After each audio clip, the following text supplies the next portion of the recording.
here, but you got a lot of topics apparently people are interested in. So my understanding that PRM is providing funding for transportation, shelter, cash, and debit cards, and legal counseling in Mexico, aiding the flow of migrants to the U.S. border.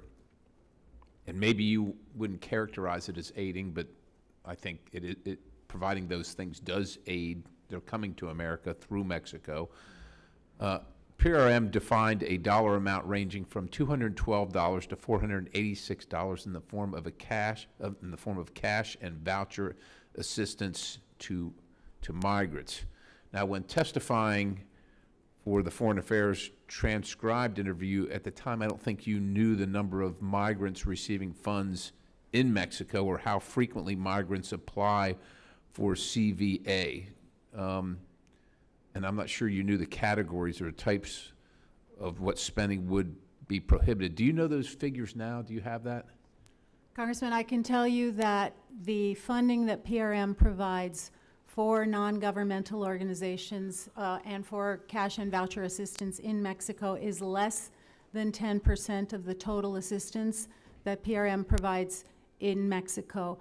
That funding is directed to about 10% of the people who are seeking asylum in Mexico. We give them very limited amounts of funding so that they can remain safely in Mexico while awaiting adjudication of their asylum claims in Mexico. And I do have a specific figure that I can give you. We have one NGO partner that provides cash and voucher assistance in Mexico.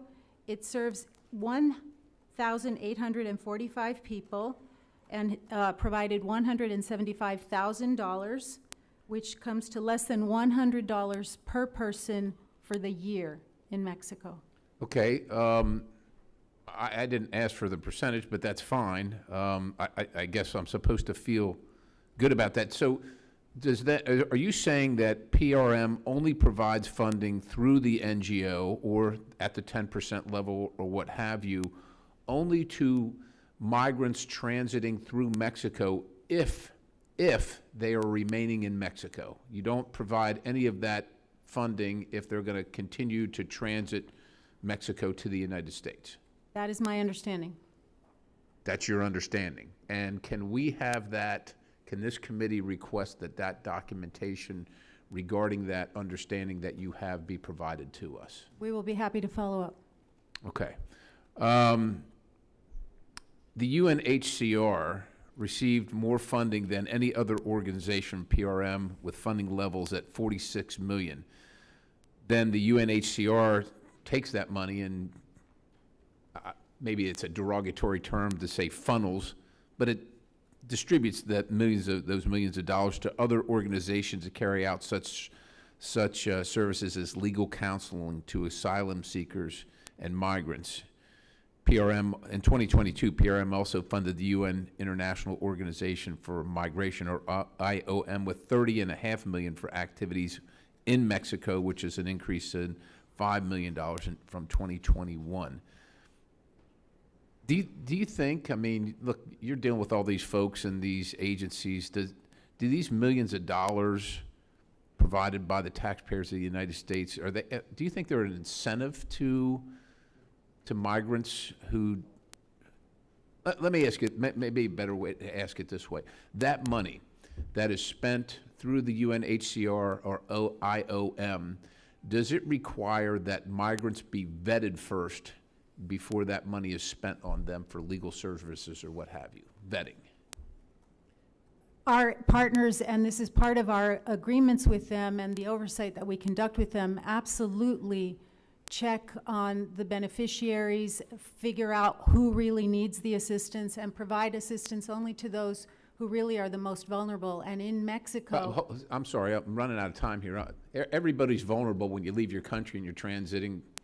I think everybody'd be vulnerable in Mexico doing that journey. But I'm talking about vetting to come to the United States of America. Are they vetted prior to this? There's a lot of money. That's $30.5 million and $46 million. So, you know, $86.5 million is spent on legal services, et cetera, for these people transiting Mexico to come to the United States. do we require them to be vetted before they get access to that money in the form of legal services and other services that they would receive as a result of that money?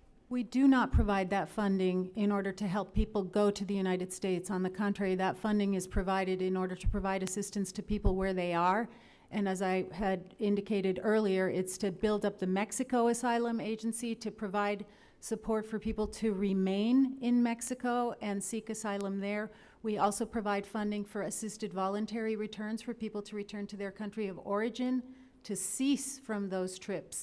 Do you We've also- have figures? Look, I appreciate that narrative. I, for one, don't believe any of it. I think it is designed to assist and aid people to come to the United States illegally. That's what it's used for. And I think there's probably a small percentage that return back to their country. I also don't believe that anybody's required to be vetted before receiving the assistance that comes through those programs. Can you provide any metrics to prove what you just said? Certainly, we would be happy to provide information about the assistance that we have provided to Mexico's asylum agency, which has grown by 500% and has over 140,000 asylum claims in Mexico for people to remain in Mexico. We'd be very happy to provide further information. So what I'm looking for, just so that you don't go back to work and kind of chase your tail. Your time has expired, but you are up for another round in just a moment if you like. Okay, And I'll hold. I yield. you'll be up in, I guess, 5